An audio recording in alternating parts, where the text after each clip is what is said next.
Au milieu des rues bruyantes de Rome s'élève un géant de pierre.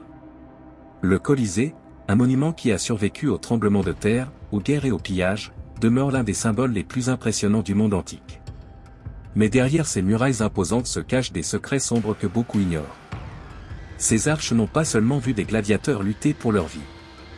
Dans ces couloirs, sous l'arène, l'horreur, la peur et des rituels obscurs rôdaient dans l'ombre. Qui a conçu ce colosse de pierre pour qu'il résiste non seulement au passage du temps, mais aussi aux atrocités qui s'y sont commises? Quel mystère renferme les salles souterraines sous l'arène? Et pourquoi cet ancien amphithéâtre tient-il encore debout alors que tant d'autres monuments ont disparu? Aujourd'hui, tu vas découvrir ce que l'histoire officielle ne t'a pas raconté. Ce n'est que le début d'une histoire pleine de surprises et de secrets gardés entre ces murs. Installe-toi bien, car ce que tu t'apprêtes à découvrir te coupera le souffle. Ne pars pas, le meilleur reste à venir. L'histoire du Colisée commence au cœur de la Rome antique, en 70 après Jésus-Christ, lorsque l'empereur Vespasien ordonna sa construction pour célébrer les victoires de l'Empire romain. Mais ce n'est que sous le règne de son fils, Titus, que l'amphithéâtre fut enfin inauguré en 80 après Jésus-Christ. Le Colisée, également connu sous le nom d'amphithéâtre de Flavius, s'élève à 50 mètres de hauteur, avec une forme ovale qui reflète la grandeur de la Rome impériale. Sa capacité de 50 000 spectateurs en fit le centre névralgique des grands spectacles publics. Ce monument gigantesque ne fut pas bâti avec n'importe quel matériau. Les Romains utilisèrent un mélange innovant de béton romain, de travertin et de briques, qui garantissait non seulement la résistance du Colisée, mais permettait aussi à la structure de supporter tremblements de terre, pluie et le passage des siècles. L'un des aspects les plus impressionnants de la construction du Colisée est son système élaboré d'arcs, de couloirs et d'escaliers, conçu pour que les foules puissent accéder rapidement à leur place, même lorsque le site était comble. Sous le sol de l'arène se cachaient des labyrinthes secrets, où gladiateurs et animaux attendaient leur tour pour affronter le spectacle mortel. Dans ces cavernes sombres, des mécanismes d'ascenseur et de trappe garantissaient que chaque apparition survienne de manière inattendue, un détail qui conférait au spectacle une atmosphère de suspense et d'émotion. Le Colisée n'était pas seulement une scène de combat de gladiateurs, mais un symbole de l'ingénierie avancée de Rome. Chaque partie de son architecture, des matériaux aux structures cachées, était pensée pour émerveiller et enthousiasmer les spectateurs. Un détail particulier était le vélarium, un toit en toile tendu au-dessus des gradins, manœuvré par plus de 200 marins. Ce vélum ne protégeait pas seulement les spectateurs du soleil, mais était également ajusté selon la direction du vent et la météo.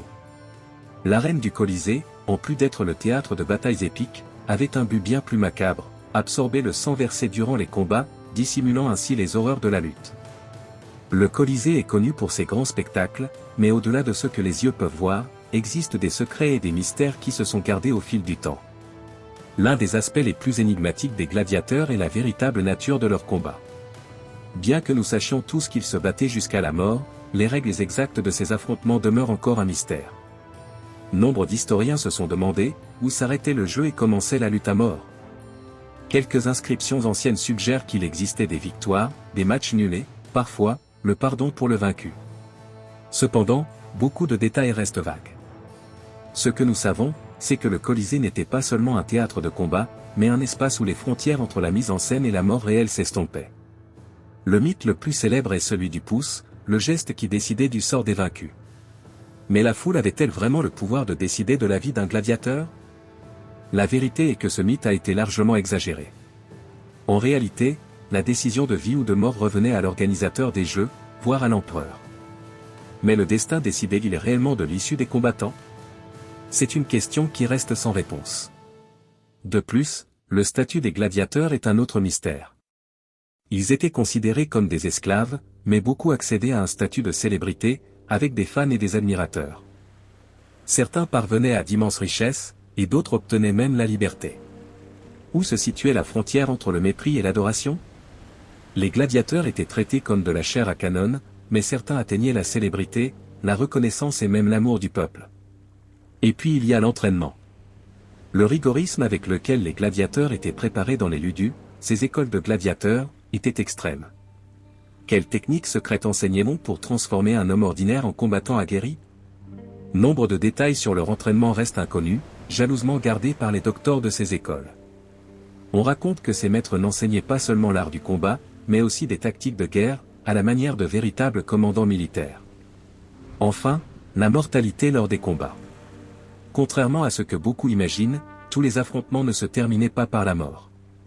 En réalité, les organisateurs ne voulaient pas perdre leurs meilleurs combattants, car ils représentaient un investissement précieux. Pourtant, le sort d'un gladiateur pouvait être scellé par le caprice de l'organisateur ou même par une simple erreur dans l'arène. Le Colisée a résisté au temps, non seulement grâce à son apparence imposante, mais aussi à une combinaison étonnante d'ingénierie avancée, de hasard et de volonté humaine. Édifié avec un mélange spécial de béton romain, de travertin et de briques, il était non seulement résistant aux forces de la nature, mais aussi aux tremblements de terre qui ont secoué Rome au fil des siècles. La couche solide de travertin et de béton formant ses fondations a permis à ce colosse de rester debout malgré les assauts du temps. Le secret de sa longévité réside dans l'utilisation du béton romain, un mélange qui demeure plus durable que de nombreux ciments modernes. À mesure que les siècles s'écoulaient et que l'Empire romain s'effondrait, le Colisée perdurait, certes pas intact. Lorsque l'Empire tomba, le monument fut partiellement abandonné, mais non détruit. Au fil du temps, il servit de forteresse, d'entrepôt et même de logement, témoignant de l'adaptabilité de ce site. Au Moyen Âge et à la Renaissance, le Colisée commença à être vénéré comme un lieu sacré. Au XVIIe siècle, le pape Benoît XIV le déclara tel, croyant que des chrétiens y avaient été martyrisés.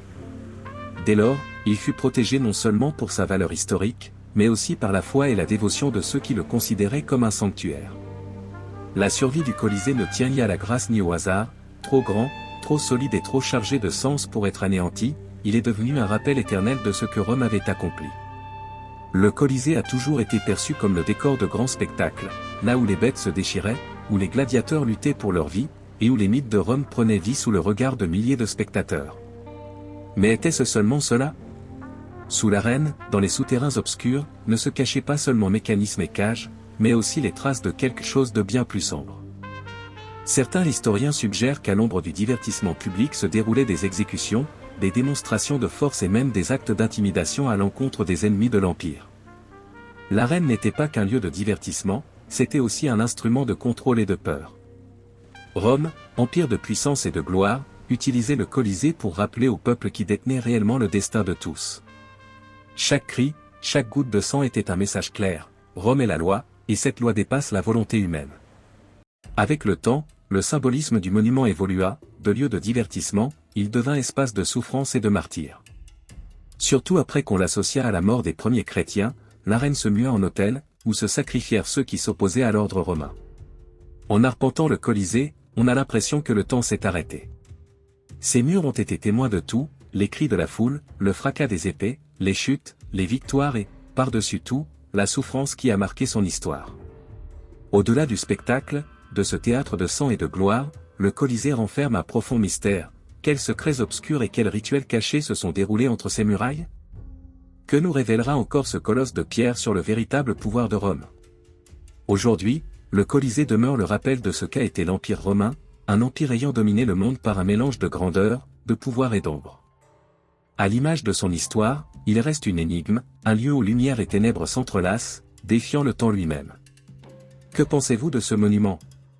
Comment, selon vous, l'histoire aurait-elle été différente sans l'existence du Colisée ? Partagez votre avis dans les commentaires.